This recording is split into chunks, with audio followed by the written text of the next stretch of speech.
listening to the 14th source for all geeky and nerdy news and discussion, which means that you're listening to a podcast. For all intents and purposes. I am D. Bethel. And I'm Andrew Asplund. And we are your two overeducated, codependent nerd hosts, bringing you the things that we like to talk about, but filtered through inquisitive and critical lenses. The episode for Friday, April 1st, 2022. Yeah, we have a full episode for you. Psych, it's another not episode. Bye. I feel like almost we should just cancel the episode. Why not? I mean, geez, wow, we should have planned. Psych. That's the April Fool's joke. We are actually going to have an episode. No, the real April Fool's joke is that we're still... Yeah, we're going to do the episode. Were you going to say that the real joke is that we've been doing this for 8 years?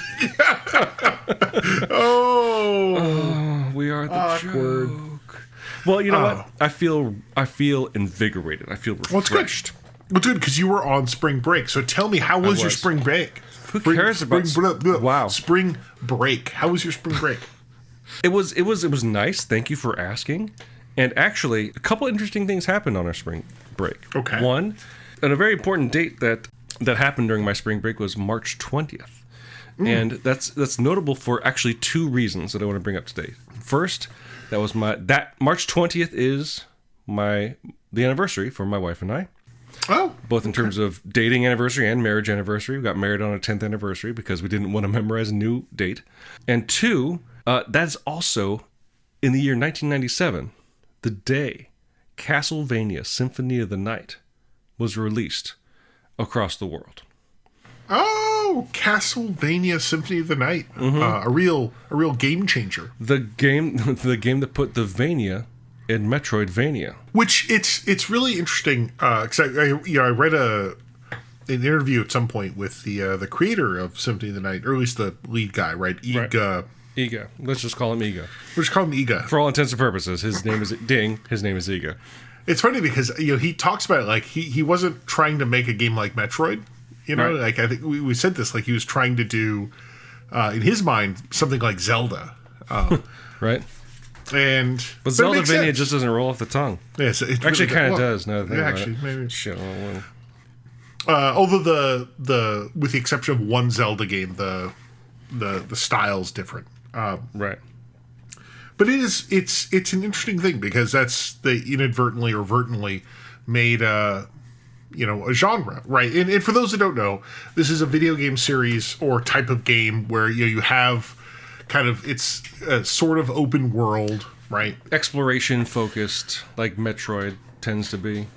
With the idea being that technically you could access anything from the very start of the game, except that certain areas are unavailable because you don't have the right gizmo, the right gadget, the right item. Right.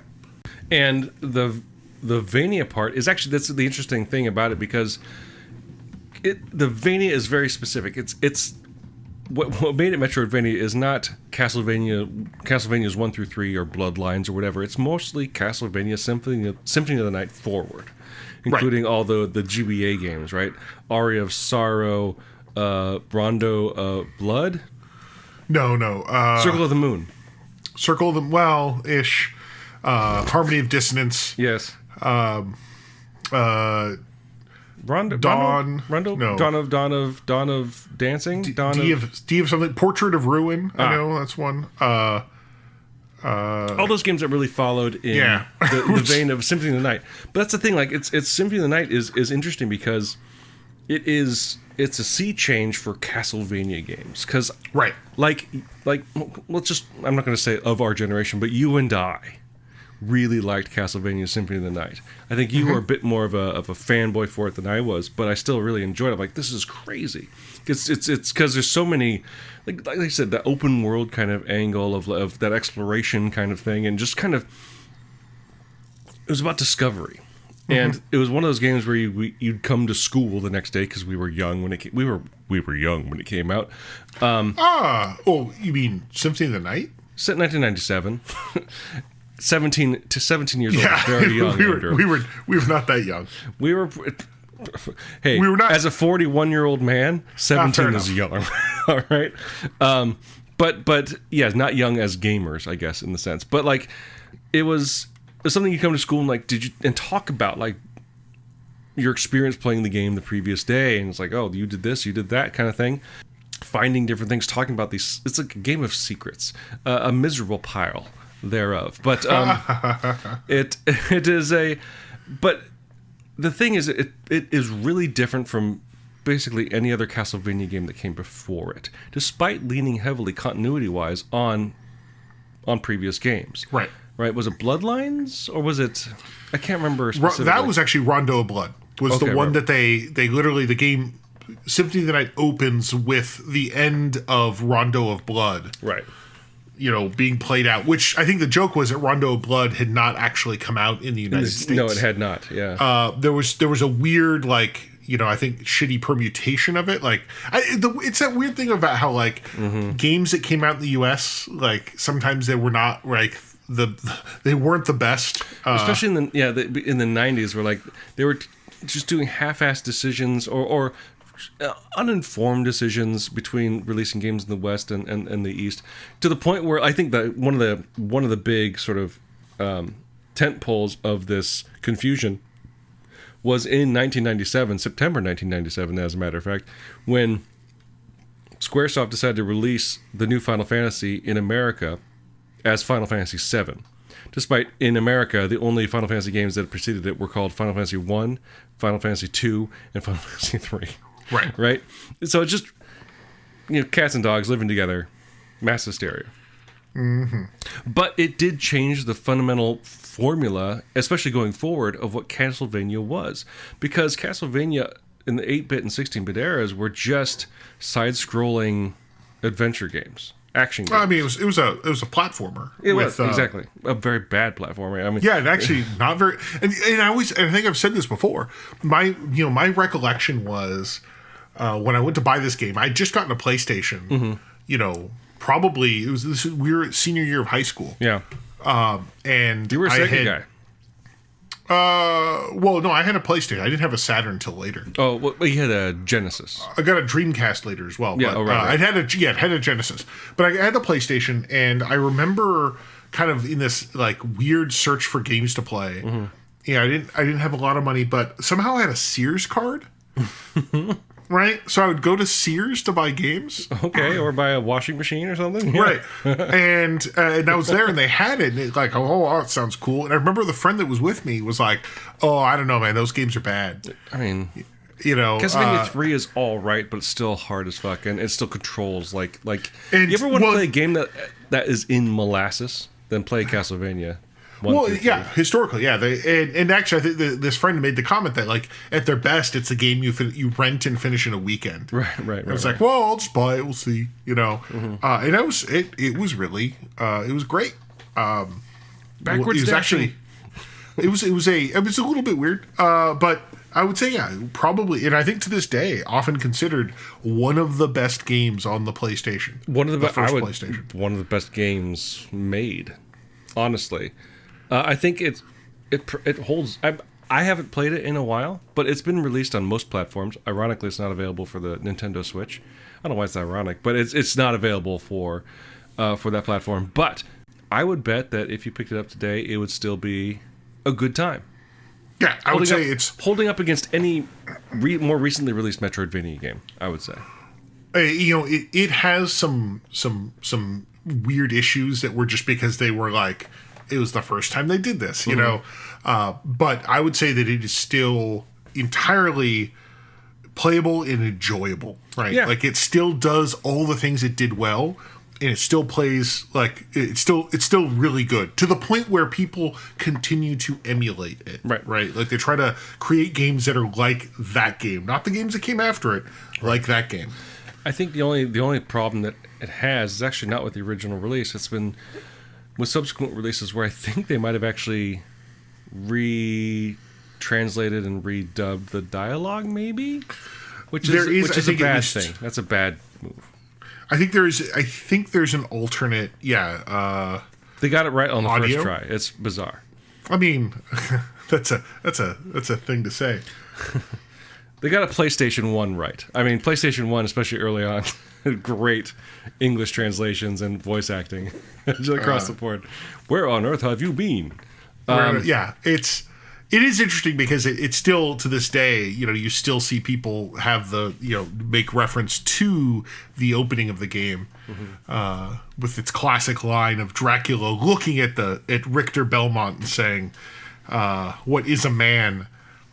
A miserable little pile of secrets." Yep. It's just like. But I think that the thing, because it's interesting at this point. Because I did, as is well known on the show, I went down a very deep Metroid hole. Mm-hmm. That sounds gross, but I'm going to own it. And it's true.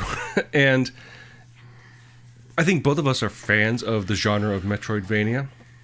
But one of the things we've been talking about, especially as I keep talking about Metroid, is that you are much more a fan of the Vania side of Metroidvania. And I'm not saying I'm more of a fan of the Metroid side of it, but I like both, right? But I do have much more experience and enjoy a lot of the Metroid side of the Metroidvania. And so, to wrap up this conversation, and we've talked about it before, but it never hurts to bring it up again. What is the Vania bringing to it aside from the Castlevania lineage? Like, what did Symphony of the Night add to Castlevania that actually got it to become a part of a new genre? Well, and it's funny because looking back on the Zeldavania franchise, and thinking back to actually Zelda 2, Link's Awakening, I believe. No, what was that? Link's Awakening was a Game Boy game. Legend of Zelda 2. God. Whatever it was, the second game in the series, which was the one that always people say is the bad one. It's the different one. It's just weird. It's so different, yeah. But the big thing is, for those that don't know, like what Castlevania did with Symphony of the Night was just added basically more of what we now would call RPG elements. Yep. We did an episode about RPG elements in other genres, and we talked about Castlevania, and it's funny because there's a. It's always a weird thing. Like, what do you mean RPG element? And it's like, well, yeah, everything from seeing numbers fly off of enemies when you hit them to equipping shit to leveling up, right? So and for me, I think what I liked about it was, it's obviously it's a popular thing. The fact that sports games have it now, other games have those Duty, RPG elements. But it's the idea that you had this game where there was this idea of exploration and having to unlock stuff to get to the new zones and shit. But that often if you had like a difficult battle, there was an out, and that out was skill. Well, the skill was because that's the Metroid thing, right? You have to be good. Whereas Castlevania said, or you could just have the right equipment or kill enough guys and level up enough, right? And so it was like, whereas a game like Metroid, I would get stuck because I could not beat the boss and wasn't good at it. Castlevania always said, "How are you not good at it? Just keep plugging away, and eventually you'll get through." Right. That's sort of RPG elements. Oh, I looked it up. It's called Zelda 2: The Adventure of Link. I should have known that. I don't know why. The Adventure of Link. Yeah. Because it actually also had RPG elements. It did. So it may actually be the original. It might be the original Metroidvania. That's an interesting point. Except it's roundly rejected by its audience. But actually, I think it's had a renaissance. I think a lot of people are coming around to it because I think the rise in popularity of Metroidvanias and I think the biggest thing was like Zelda 1 was so popular and so groundbreaking for console gamers at the very least. But like to make that sequel be so different was like, what? I mean, Super Mario, at least stateside, had the same problem in a lot of ways. And there are a lot of people that are Super Mario 2 USA devotees going like, this is a great game. And there's some people like, this is, they know, they learn the history and they're like, oh, that's why it's bad. Because it's not a Mario game. Right? Right. And we don't take a stance here on the show. But yes, we do. Super Mario 2 is all right. Yeah. Well, I would argue it influenced future games. Shy Guys. Well, I mean, just some of the elements I would argue become part of Super Mario Brothers 3 and then Super Mario Brothers World. Or Super Mario World. I actually think... I would say that is definitively that when they did that, because if you look at the original Super Mario Brothers 2, it is just the first game but harder. Like, did you like Super Mario Brothers? The Japanese. And one in America has the Lost Levels. The Lost Levels, and they should stay lost. They're abusive. They're like, and that was the second game in the series, right? It's horrible. Like, it's absolutely bad. The game that became Super Mario Brothers 2 in the United States is actually different and probably did better to explore what the idea of what would become Mario, right? Like the idea of being a bit more adventure, a bit more, non-linear. And spoiler alert, it was all a dream. It was all a dream. Go. Then again, what is the continuity of Mario games? I don't know. They'll release a 2-volume set explaining it, I promise you. So yeah, Symphony of the Night, happy 25th birthday. Great game. That, again, we have talked about before, but it's always important to bring it up, especially after all the Metroid I've been talking about. It's so important. that was but you didn't actually play Castlevania as part of your spring break, though. I did not. No. Unfortunately, that's too bad. Honestly, maybe I should have. But speaking of which, what did I do for my spring break? Well, funny you should ask. You worked 40 hours. I worked. No, I did. But that's not what we want to talk about. No, please go. What kind of? Let me just tell you about. I made a spreadsheet, and No, so we mentioned it previously. You joked about it in last week's podcast, or last week's missing level, lost level. I don't joke. I actually did. I gave you watch, a poison mushroom. I have you jump against a hidden block that you didn't know was there and just fell down a pit. Oh God, that game really was. It's terrible. Awful. It's fucking terrible. So bad. I mean, that's the thing. Americans were like, "Ooh, the lost levels," and you start it up, you get to the first level, and you're like, "This is dumb." Like, you get that first poison mushroom, and you're like, this is bad. And, like, our first exposure to it, sorry, we're going off time, but, like, Americans' first exposure to it was in the Super Mario All-Stars, the sort of remake of the first 3 games, plus the Lost Levels for the Super Nintendo. So they actually went through the trouble of, like, upgrading the graphics and the music. It wasn't that much trouble. They just used the graphics from the first game. Still, but even then, the physics are slightly different from what I understand. Like, the engines are different, I guess. But, like, they went to some trouble to remake a bad game, and that is a sin. But go ahead. Yeah, so I did in fact watch The Amazing Spider-Man and The Amazing Spider-Man 2, which are the second series of Spider-Man movies. Or since No Way Home came out, can we call them Spider-Man 4 and 5? No, I wouldn't call it that. He's actually because he's explicitly the Amazing Spider-Man. For those that know, they do in fact have a conversation where one of the other Spider-Man says, "No, you are amazing," to Andrew Garfield, or I'm sorry, Peter Parker 3. Okay. In the 2?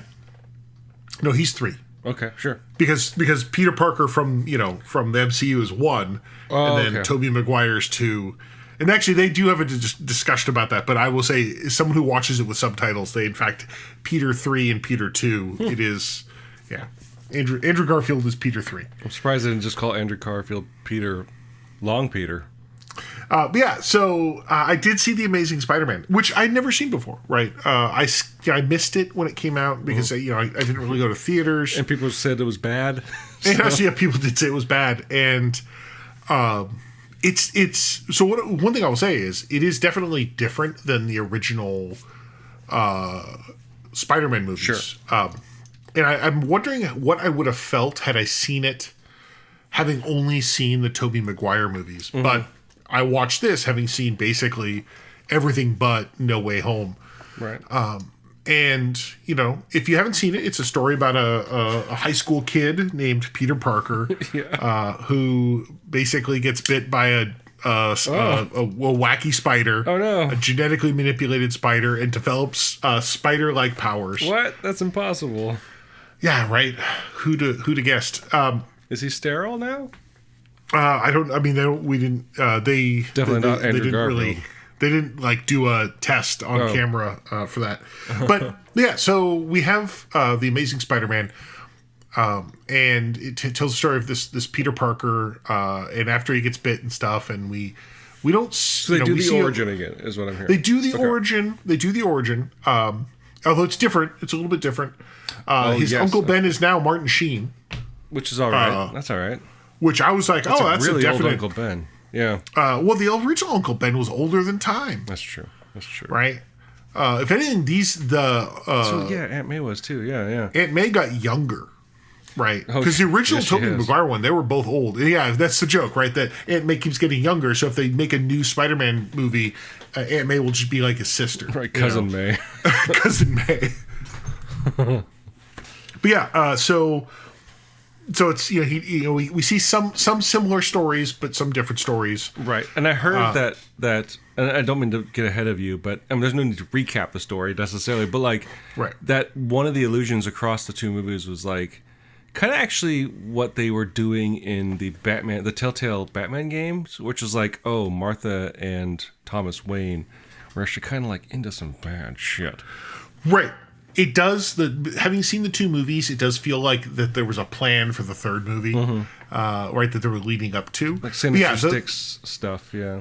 The big thing is the movie does open with, we see a young Peter Parker and his parents, and his parents leave him with their, with Uncle Ben and Aunt May, and then disappear, and that basically the process that makes Peter Parker into a Spider-Man is both relevant to the main character of the first film, the Lizard, but also is directly connected to what his father was doing. I see. And I think this actually revealed that it only happens, Peter's only successfully turned into Spider-Man because his father was the one that made the spider. Huh. Engineered the spider that bites him. Or at least had engineered the spiders that bite him. Which is different, but that's fine. Sure. But I think the one thing is it was interesting because, this was also a movie where they emphasize the fact that Peter Parker is like a genius, right? Right. Which I remember when the original Spider-Mans came out, they don't do that, right? He's not like... Also, when you recently watched them. Well, right. But I mean, he's not an engineering genius. He does well in science class, but like he's not. I build science shit in my bedroom. But Otto was like, Peter, you're like a guy like me. We could do great things. But it's like in the reason I mention is because like in the original comics, right, the webs come from web shooters that he builds because he's apparently a kid genius. Whereas they took that away in the Sam Raimi movies and instead gave him organic web shooters. So that was different. He was definitely like a more likable character for me. And of course, having watched them all recently, I concluded I in fact don't like Tobey Maguire's Spider-Man. But it was also kind of a weird because there was certain things where like, okay, you're like doing a little bit like this feels different. There's definitely some parts that was the reference. There was a certain amount of felt like a little bit like Twilight, where you have like him like sneaking in to see his girlfriend Gwen Stacy. Does Spider-Man sparkle in the sunlight? No. But certain things move much faster than like the original movies. Like it's only midway through where Gwen Stacy discovers that he's in fact Spider-Man, and I'm going to help you. Oh, it's fine. So Gwen Stacy also is the primary love interest. Oh, so the primary love interest. Yeah. So doomed. So it was not. I enjoyed it, and I also with not a lot of Spider-Man background other than seeing these movies. Boy, oh boy, the Lizard's a character. Which I love that like there's whole memes on the internet about the Lizard saying like someone saying to the Lizard like, hey, you can cure cancer. He's like, no, I just want to turn everyone into dinosaurs. Oh no, that's Sauron from the X-Men. Oh, is that? Yeah. Oh, because that's also basically the Lizard. Basically the Lizard. Yeah. Right. Like I could do something good. No, I just want to turn everyone into lizards. Right. And they're like, woof. What a character. So obviously there's probably more directed complaints about the movie, but these movies were derided. I think they did fairly well. I mean, they did well enough to warrant a sequel. Divorced from maybe specific criticism, can you see why people reacted negatively to it? Even though I think, generally speaking, the discourse was positive to Garfield as Spider-Man. I think that it was generally said that he was a good Spider-Man. Maybe as Peter Parker was a little bit meh, but generally they liked Garfield. But they said the movies overall were kind of meh. Do you sympathize with that criticism? Can you see what they were talking about, or do you think it was mostly just backlash to the popularity of at least the first 2 Spider-Man movies? Well, I think part of it may have been also that these movies were coming up against the MCU an era with the MCU, yeah, right? Yeah, I think that's important. R.I.P. Fox. Because I think the movies were not bad. The first one is better than the second one. There's certain things that they just chose to do a little bit differently or whatever. But I enjoyed it. I think Andrew Garfield was actually really quite good. He had kind of quirky energy. He felt definitely. And again, this is because Tobey Maguire's Peter Parker was written to be like a jackass a lot of the time, where this guy was Andrew Garfield's Peter Parker was definitely more upbeat. He felt nerdier, which I think is part of the character in a lot of tellings. Tobey Maguire's being a jackass, that kind of sounds like a nerd to me. Well, it's let's be honest. Have you been on the internet, my friend? So, but I think he, I thought he did really well with it. I think there's a few weird, choices. Is it the Dennis Leary? Oh, as police chief Gwen Stacy's father, right. Which is fine. It was just it was like, I can guarantee you, if I look at the behind the scenes stuff, he's like, I just did it because my kids said I should.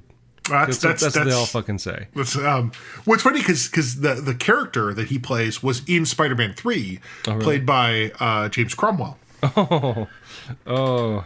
So it's a weird thing, and this is actually it is weird to now watch these movies and see like who's playing this different parts or the same parts. Yeah. And I will say that in general, there's very little of the same characters appearing. Like obviously Peter Parker, Aunt May, Uncle Ben.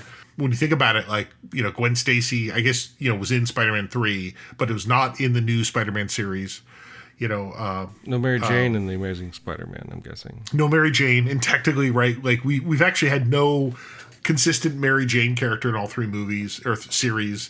Well, it's because she's got a slightly different name in the Tom Holland films, right? Well, no, but she's Mary Jane in the first 3 movies. Oh, yeah, she is in the first 3 movies, but then there's no Mary Jane in the second movie. Sorry, trilogies, right. Like, the idea is that there's that character of Mary Jane Watson. Zendaya plays a character but there's this idea that she's like, when they give her last name, she's like, no, I don't go by Watson. It's like, Jones Watson or something. And it does feel like a different character. But I thought it was I do think it was the first one was fun. The second one definitely gets weird. What about it gets weird? Yeah. Well, the character of Electro, I'm not really sure what. Jamie Foxx. Because Jamie Foxx, like, he not a bad choice. Like, he can play a part. It's just weird that like the character at some point I'm like, what's going on here? And I remember when the movie came out, the discussion that was that Paul Giamatti is playing the Rhino. Yeah. At the end of the movie, right? It's like really? Literally like he's in the movie for a solid 3 minutes. Oh, really? I had no idea. Well, he's in the first few minutes without the Rhino suit, and then he shows up at the very end of the movie in the Rhino suit. He's in no other way part of the movie. I remember the scene, the video, like he's in a mech. Yeah. He's in a battle suit, right? But then I also didn't know that Henry Osborn was in the second movie.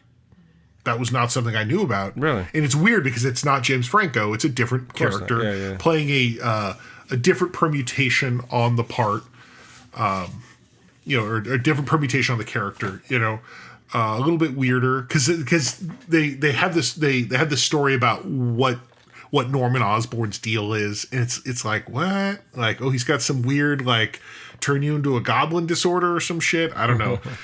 So that's why I think the second movie kind of starts to fall flat because they don't quite feel like they know what they're doing, And at that point, I think that's when Sony faced their big hack.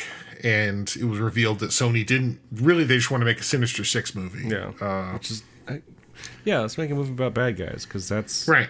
Positive. Sure. So I'm not sure how that series would have gone had they made a third. But I thought the first one was meaningful. And I think one thing that they do in all these movies is the villains, even when they're not the best, like I think all were reasonable. Maybe the Amazing Spider-Man 2 was a little bit questionable for me. But I thought Sandman was great in the original series. Even Venom was, okay. Yeah. But Lizard in the first Amazing Spider-Man, like that was because the idea is that he was a person that had worked with Peter Parker's father, so he knew about we're doing this thing to try to, basically fuse animal DNA with human DNA. And his whole thing is I'm missing an arm, and some lizards can regrow limbs, so I'm trying to work this out. And I actually thought it worked out well. And actually kind of like that, not a big spoiler. I'm not going to say too much about the most recent Spider-Man film, but to bring back some of these villains in a way and have them have a moment in a movie that maybe doesn't suck as much, I thought was actually really good. Okay. So I think it's a series. I would say I enjoyed it. Amazing Spider-Man 2, maybe not the best. Not that ranking is needed, considering they're made by completely different production teams, but Amazing Spider-Man 2 versus Spider-Man 3. Which do you find a more enjoyable experience? Which would you put into the DVD player? Oof. Okay. If forced at gunpoint. Oh, that's rough. That's rough. They're at gunpoint. They're you can have 2 hours of enjoyment, quote unquote. Here's Spider-Man 3 or Amazing Spider-Man 2. Oof. Oof. This is a pick your favorite child. It's a Sophie's choice. Which is a better movie? Which one do you think is actually a better movie? I don't know. That is tough because I have to think about the fact that I think Andrew Garfield does better. Does he do sexy emo dancing? No, he does not. He does not. But having seen that recently, that shit's embarrassing. Does he beat a villain by ringing a bell? No, he doesn't. Although what he does is probably equally as dipshit, if I recall. So I don't know. I'm going to go ahead and say, I'm going to say Amazing Spider-Man 2 with the caveat that I don't think either of them is very good. I think Spider-Man 3 does better with Sandman. Yeah, right? that storyline was actually compelling. I remember when I watched that again fairly recently, i.e. 4 years ago. I'm like, oh shit, this is actually a good character. They made a good character here with the Sandman, but then everything else just felt so shoehorned in. Yeah. But yeah, I mean, I think the Venom story is a mess there. Yeah. Again, Tobey Maguire's Spider-Man, I'm not a big fan of. So yeah, I'm just going to go with Amazing 2, not because it's good, but because you've given me 2 piles of dung and said choose one. Right. Well, that sounds like fun. And you've seen No Way Home. I have not, so we're not going to go into depth. We're not going to go into it. But I will at some point. But yeah, the one thing I will say is I know that Sony still has the Spider-Man license, and if Tom Holland continues to make films in and out of the MCU, I was going to say after Uncharted, I don't know if he's gonna. Sorry. Well, I mean, just continues to do Spider-Man. If he does, that's fine. But if he doesn't, I actually do hope that Sony just puts it to bed and does another Into the Spider-Verse, which they're doing. They can bring Miles, yeah. Or just do Miles Morales. Don't make Peter Parker Mark IV. Because honestly, the one thing I'll say, having seen No Way Home, is they've acknowledged this multiverse of Spiderman, at least of Peter Parker's. Don't keep don't bring in a fourth one. Don't find random British white kid number 4 to make this movie. Yeah, but it's a movies. They're movies. They're confirmed. They are movies. Yeah. Well, good. I'm glad your adventure has kind of come to a close. It is. Now I have to find new things to watch. Oh, no. What's another there's plenty franchise? of Star Trek out there. What's another franchise you've been ignoring? Oof. Well, you conquered Final Fantasy recently, so I did. Well, that's okay. I've got Star Trek. This is the year of Star Trek, so I'll be watching that. Yeah, you're really lagging on Star Trek. I'm just saying, there's a whole year. I mean, there's a lot of Star Trek coming out, right? Indeed. We have Picard and episode 5 this week. We've got Strange New Worlds coming out at the beginning of May. I've seen trailers for Picard. There's a very familiar face that I'm not happy to see in those previews. That's it. I'm appalled that you don't like Jerry Ryan, because she is Jerry Ryan's great. Oh, I like her in a lot of different ways, but no, let's just say I'm not a fan of anonymous cues. Well, we'll see where that goes. Okay. We'll see where that goes, but we still have half a season plus. So okay, fair enough. But yeah, so there we go. I saw The Amazing Spider-Man. Well, congratulations. It's no Metroidvania. Although that could also be a really cool thing. Yeah, right. But that was my spring break, I guess. Dan, what about you? Well, I mean, I would say that probably my Week in Geek, the thing that's interested me the most this week was actually recognizing Symphony of the Night and its anniversary. But I will talk about a video game I've been playing a little bit of. I've only just got into it. I've actually been picking up a lot of indie games recently that I'm looking forward to getting to, but I need to, finish this book I'm making. I need to finish the school I'm teaching. And I need to finish Plague Tale Innocence, the last indie game I was talking about on this podcast. Before I move on to other games, I picked up a game that I'm really excited to play called Death's Door, kind of like a like The Legend of Zelda Link to the Past kind of overhead adventure game about basically a ferryman of death, but you're like a crow. It looks adorable. But one game I have decided to pick up and start poking at, because I've heard so many good things about it, is the roguelike deck building game Slay the Spire. Mm-hmm. I'm not very far into it. I've only done a couple of runs. But so far, it's kind of just falling in line with a lot of the roguelike deck building games or roguelike deck building like games I've played in the past. I've talked a little bit about my history with deck building games, and after talking to you about one of them called Meteor Fall, you're like, no, that's a deck. You're like doing deck building. I'm like, whoa, look at me doing card games. This is exciting, which made me kind of more open to trying other deck building games. And so I've talked about here Meteor Fall. You've talked about One Deck Dungeon, which I actually ended up playing a lot of, even though I never talked about it on the show. I really liked One Deck Dungeon quite a bit. The pseudo kind of deck building game Griftlands I talked about a couple months ago. I've been kind of dabbling. And Slay the Spire is just one I've been hearing about forever. And I think if it had been the first deck building game I came across, I would probably be much more like, whoa, this is crazy. But it's like, yeah, it's doing the thing, and it's doing the thing really well. Like at this point, like I'm so early on, I'm just like, I'm still learning a bit of the mechanics, but it's pretty self-explanatory. And what I'm basically doing is just going on runs so I can level up my deck and unlock new characters and new opportunities. And I'm kind of interested in it, but I'm sure you've heard of Slay the Spire. Mm-hmm. Yes, I in fact I have it. I have not played it. Well, you Humble list. Bundles and Steam sales, that'll do it. I actually think I'm pretty confident that I'm like 2 steps away from one of the people that worked on it. Oh, really? Because I remember when it was still in like its Steam early access. A friend of mine who played a lot of card games was like, "Oh, well, I used to play with this guy, but he stopped to like make a game, make a video game or something." But it is someone from a card game playing right background, so it makes sense. Right. And so for those that don't know, I think you would actually probably do a better job explaining what deck building means than I would. I will say this, that Slay the Spire, it's in line with what we've done in terms of the new video games we play. It was developed by a developer called MegaCrit, and it was originally released in 2019. And I'm just getting on board with it now. But can you just briefly, to the best of your ability, explain what a deck building game is?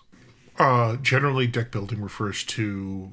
if you say just building a deck, I'm going to kick you off this podcast, my friend. Well, usually there's the best initial example is 2008's award-winning game Dominion. Or is it 2009? The idea is that you start the game with a deck of cards that you use to play the game.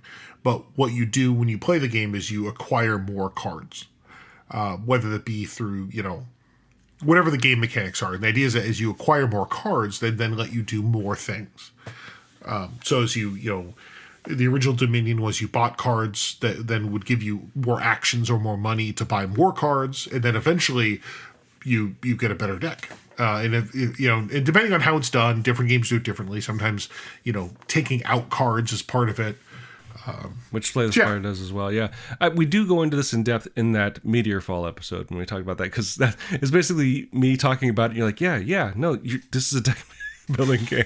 And it's cool. So yeah, Slay the Spire, basically you start as kind of like a class, like a knight kind of thing, and you have your basic deck of attack cards that cost a certain amount of points, action points. You have defense cards and magic cards, for lack of a better word, that you can spend a certain amount of points per turn, and when you're in, depending on the encounter you're in, whether you're fighting someone or encountering some sort of like mystery situation of like where you have a choice to go one way or another, and going one way will cost you some health, but you'll get a new item, but going the other way will allow you to upgrade your one of your cards, but you have to sacrifice one of your cards or something like that.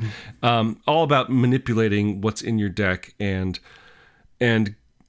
finishing a run. And again, it's a roguelike as well, similar to things like Dead Cells or Rogue, I guess, or what have we talked about on the show before? Rogue Legacy, right? Where It's like you get as far as you can, and when you die, it's not, the experience isn't over. There's something that persists from between every run, and you're actually kind of getting, not only are you as a player getting better with every run, but the actual equipment items that you're taking, that you take with you from run to run, improve as you go. And it's a very popular game style right now, especially for video games. And Slay the Spire, as far as I can tell, seems to be a fun version of it, and I'm excited to play some more. It's a very much one of those games where you can kind of pop in and out over the weeks or something like that, and like, I'm just going to play for an hour or something like that, and see how far you get. Well, and that's something that the whole rogue and roguelite format tends to be, because any playthrough, any run as it's known, tends to not take too long, depending on the game. So it's like, I'm going to spend 15, 20 minutes. Especially if you're bad. Right, well... so that way you have and there's not a lot to remember between runs, right? It's not like you're playing some big game where you have to remember always doing X, Y, or Z. It's just like, no, I'm just going to play it. Okay, I'm done. Put it down. Which I think is why some of those games are actually doing very well, because there's that pick up and play kind of thing. Totally. So yeah, not much to report there, but it's been fun, and if anything exciting happens with it, I will report back. But it's a popular game. I don't really have anything new to say that other people have been saying. I mean, the funny thing to me is that you played it before I did. Suck it, you fake gamer. Right. Story of my life. So if you have any thoughts, dear listeners, about the topics we discussed this week, feel free to leave your thoughts as comments on the page for this episode at forallintents.net. You can also post your comments or engage in conversations with other listeners on our Facebook page. You can also find us on other social media, such as Twitter, where you can find us at our respective handles, which means Andrew can be found at Profound Dark. We can find him tweeting about tabletop role-playing games. You can find me at dbethel. You can also find us on Instagram, where you can find me and my work at dbethelcomics, and you can find Andrew at Profound Brick. While you're at our website at forallintents.net, you can also take a look at our YouTube page, where you'll find, actually this show, as it's now on YouTube. Indeed. An incentive to listen to the show on YouTube, we do timestamp the segments of the show. Let that secret out in the show description, so you can kind of bounce around if you want to. Something that is not necessarily available on the audio form if you're listening to a podcatcher. We use 2 tracks of music for our show. One is called Disc of Medusae, the other is called District 4. They're both written and performed by Kevin McLeod, the Clan McLeod, immortal swordsman, graph paper enthusiast, and musician extraordinaire. You can find his music at incompetech.filmmusic.io, and that's all licensed under the Creative Commons 4.0 by attribution license. If you like the show and like to help us out, the best way to do so would be to subscribe to the show using whichever podcasting service you happen to use, whether it's something like the Apple Podcast app or YouTube or other podcasting services out there. The best way to help us out would be to go to their storefronts, leaving some sort of review, whether a text review or using their proprietary metric. Either way will help spread the word to new potential listeners through the magic of algorithms.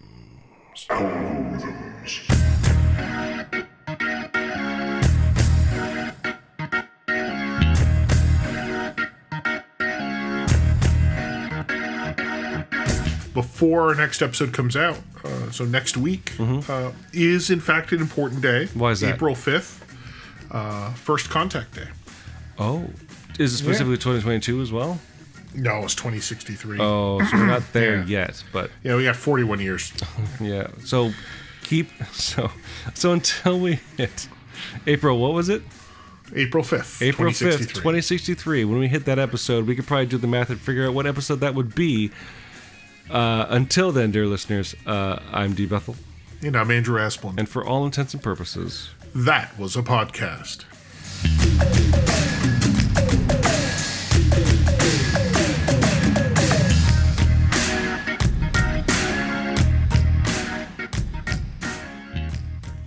we're still going to be podcasting.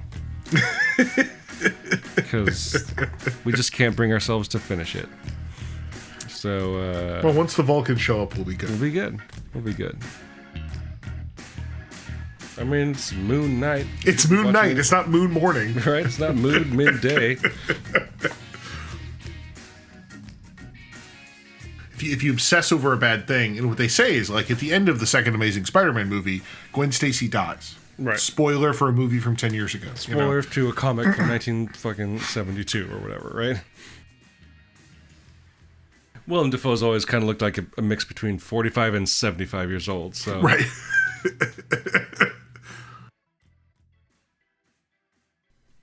Like, am I just using computers wrong? Yes.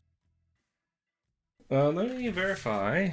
Dates, or as I like to call it, I like to use a Spanish term, dates. Datas. No, datas is the name of the Star Trek character, you asshole. Oh, Comandante Data.